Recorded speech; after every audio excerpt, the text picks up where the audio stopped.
A las 4:47 de la madrugada, una explosión controlada rompió el silencio bajo el corazón del poder venezolano. No fue una guerra, no fue un golpe de Estado, fue algo más preciso y más devastador.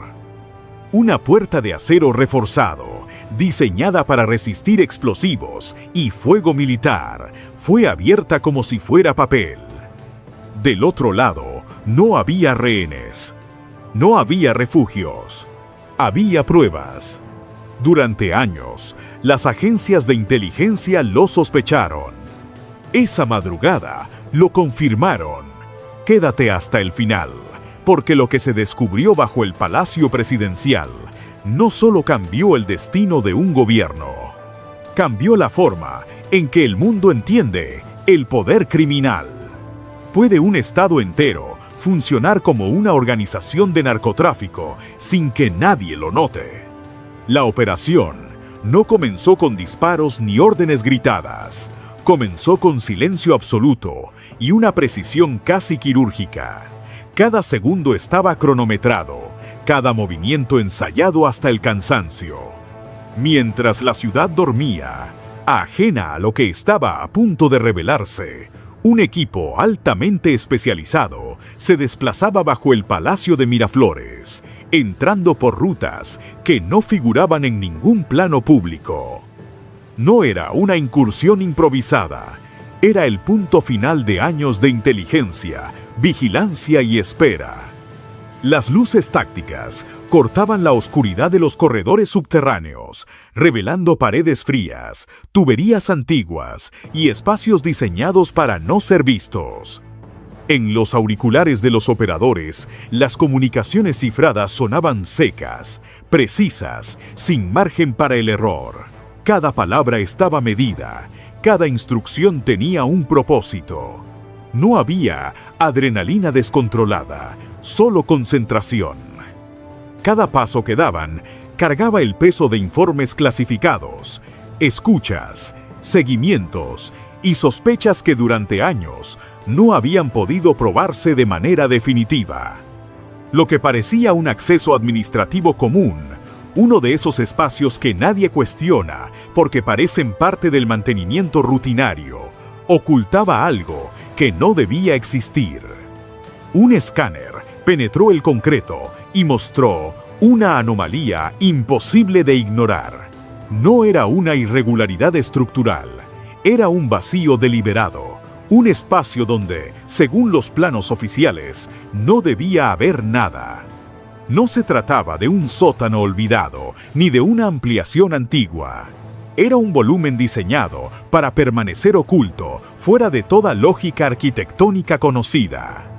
La tensión cambió de inmediato.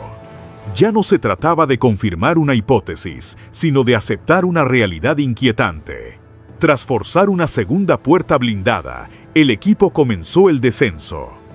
Más de 12 metros bajo tierra, alejándose del mármol, de los despachos oficiales y de la imagen pública del poder. Cada escalón hacia abajo reforzaba una sola pregunta. ¿Por qué un palacio presidencial necesitaría una instalación secreta tan profunda, tan protegida y tan cuidadosamente ocultada? En ese punto, ya no quedaban dudas de que lo que estaba por descubrirse no era una suposición, era evidencia esperando salir a la luz. El espacio que apareció ante los operadores no se parecía a nada que hubieran visto antes en una operación de este tipo. Era inmenso, desproporcionado para cualquier función administrativa o de seguridad convencional. Filas perfectamente alineadas se extendían en todas direcciones, con una geometría casi obsesiva, como si cada centímetro hubiera sido calculado para maximizar capacidad y control. No había desorden, no había improvisación. Todo estaba dispuesto con una lógica fría, industrial, pensada para durar. El ambiente lo confirmaba de inmediato. Control de temperatura constante, humedad regulada, sistemas de ventilación independientes funcionando de manera silenciosa y estable. Aquello no estaba diseñado para esconder algo de forma temporal. Estaba diseñado para preservar, para mantener condiciones óptimas durante largos periodos de tiempo. Cada detalle técnico hablaba de inversión, planificación y conocimiento especializado. No era un refugio clandestino, era una instalación construida con estándares que superaban los de muchos almacenes legales. Entonces, las luces recorrieron las estanterías y la magnitud real se hizo evidente. Miles de ladrillos perfectamente sellados, idénticos entre sí, etiquetados, apilados con precisión milimétrica. Cocaína de alta pureza, no en sacos improvisados ni en compartimentos de emergencia, sino catalogada, ordenada e inventariada como si fuera material estratégico del Estado. Los agentes entendieron de inmediato que aquello no era un decomiso común. Era un sistema de almacenamiento central, una pieza clave dentro de una maquinaria mucho más grande. Los primeros cálculos provocaron un silencio pesado, incluso entre los más experimentados. 30 toneladas métricas, no un cargamento perdido, no una operación fallida. 30 toneladas acumuladas, protegidas y ocultas bajo la sede misma del poder político. Un centro logístico permanente, incrustado literalmente bajo el trono del Estado. En ese momento, la pregunta dejó de ser técnica y se volvió política, estructural, imposible de evadir. ¿Puede existir una infraestructura de este nivel, con este grado de protección y permanencia, sin la autorización directa del más alto nivel del poder? Para muchos, dentro del búnker, la respuesta ya estaba escrita en esas paredes de concreto. En ese instante, la naturaleza de la operación se transformó por completo. Lo que había comenzado como una investigación cuidadosamente contenida, dejó de ser un procedimiento de incautación para convertirse en algo mucho más grande. Ya no se trataba de asegurar evidencia ni de documentar un hallazgo excepcional. Se trataba de desmantelar un sistema entero, una estructura viva que había operado durante años con disciplina, protección y alcance nacional. En las salas de comando, los mapas tácticos cambiaron de significado. Caracas dejó de ser una ciudad con avenidas, barrios y puntos de referencia conocidos. Se convirtió en un tablero estratégico. Cada marcador rojo representaba una pieza del engranaje. Puertos que facilitaban la salida, mansiones utilizadas como centros de coordinación, almacenes que funcionaban como nodos intermedios. Rutas marítimas diseñadas para desaparecer cargamentos completos sin dejar rastro. Todo estaba conectado. Todo respondía a una lógica común. La orden fue clara y descendió por la cadena de mando sin espacio para interpretaciones.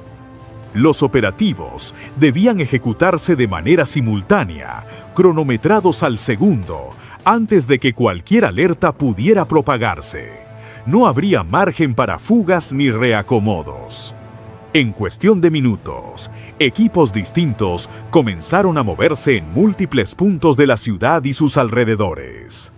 6 objetivos clave cayeron casi al mismo tiempo, como fichas empujadas en una secuencia perfecta. Lo que siguió no fue confusión ni desorden, no fue caos, fue sincronización absoluta.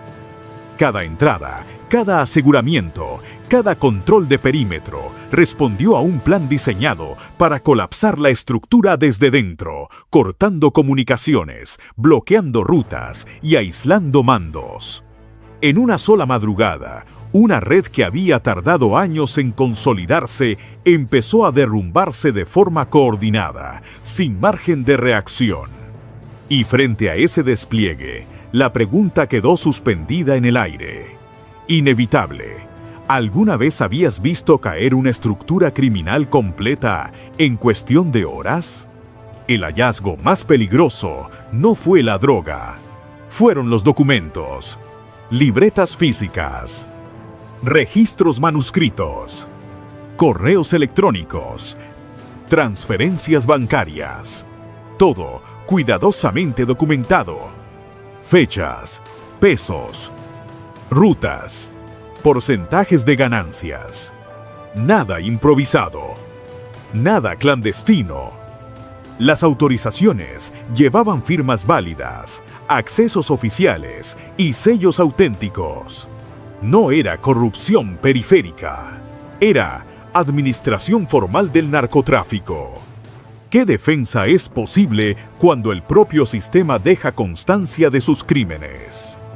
Más de 300 toneladas de droga al año, miles de millones de dólares, rutas que atravesaban el Caribe, Centroamérica y Estados Unidos.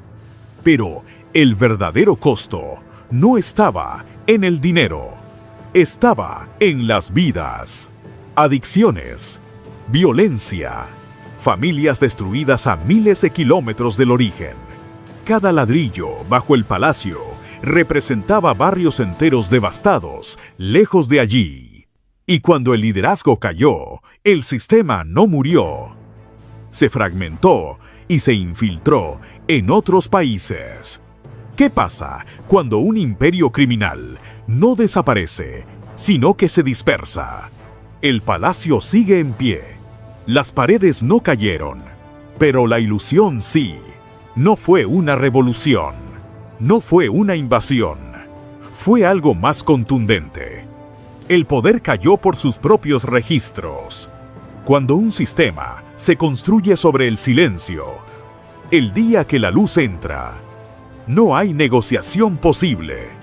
Suscríbete si crees que estas historias deben contarse.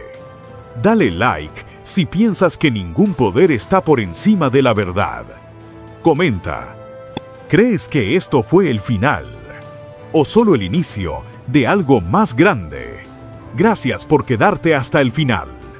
Aquí no se trata de rumores. Se trata de lo que ya no puede ocultarse.